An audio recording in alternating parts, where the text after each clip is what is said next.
Hello again, I'm John Terzak, and welcome to another video cooking lesson at Seasoned Cook. Today, I will answer the question of how to make chicken fingers or chicken tenders, or whatever, however you want to refer to them, by baking them in the oven and not frying them, which would be the most traditional way that people eat them and make them. What I have here is some chicken tenders, and I want to remind you that, let's just say your chicken pieces are fatter than you want them to be, then don't be afraid to give them a little bang so that they don't take as long to cook, or that you don't have to brown the outside of them in the oven any longer than necessary to complete the cooking. We're going to start by telling you what I've got here, which is an egg wash, which is 3 whole eggs mixed with a half a cup to 3/4 of a cup of milk, and some Italian breadcrumbs that I made earlier today, which you have a video for in terms of how to make different kinds of breadcrumbs. And this is the Italian version here that we made this morning in another video.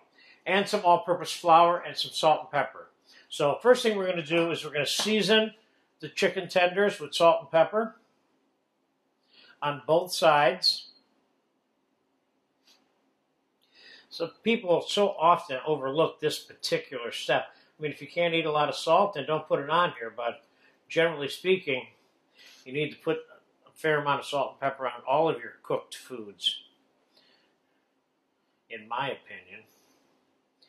Okay, now let's take and flour these in the all-purpose flour quickly.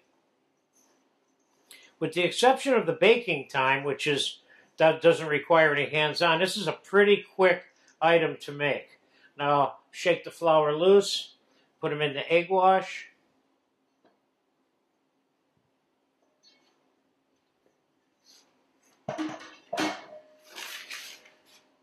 And let's get some of them out of the egg wash and into the breadcrumb.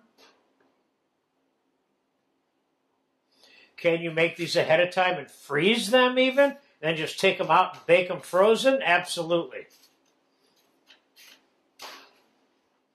Good enough for me. Can you double egg wash and flour them? Yes, you can. You can egg wash them before you flour them and then re-egg wash them and then bread them. You don't have to have the lightest amount of breading on as possible, which is what I'm kind of recommending in this video for this particular preparation. I don't necessarily like them overloaded with breadcrumbs.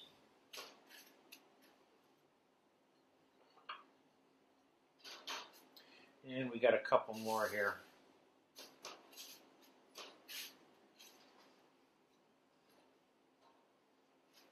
And that's the end of that.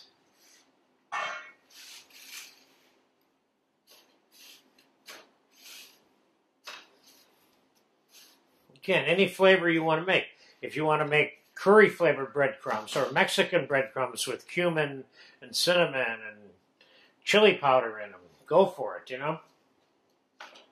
So now, what I'm going to do is, after I take my gloves off here, is I'm going to spray this rack. Now, could I put them on a flat sheet pan if I didn't have a rack? I could, but I want them to brown all the way around. So I have some olive oil spray I'm using here, but you can use whatever oven spray you have. And we're going to set them on the sprayed part, not too close together. And one of the things that this rack will do for you is it will make sure that your chicken gets browned all the way around in the same kind of way. Meaning you don't want it browned on the sheet pan directly one way and then the top is getting circulated air browning. This way they'll have the same kind of browning all the way around. So I'm going to pop this in the top half of a 400-degree oven.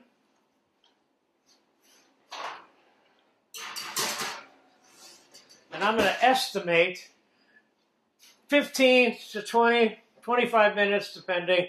I have it at 400. Could I cook it at 450? Could I cook it at 500? I probably could. But they're going to be nice and brown and crispy at 400. They just have to stay in a little longer. So we'll be back as soon as they're done, and we'll get them on a plate. Okay, it's been 25 minutes in the oven, And I will confess that I turned the oven up to 450 about halfway through because I was getting anxious. So let's get it out of the oven. They're done.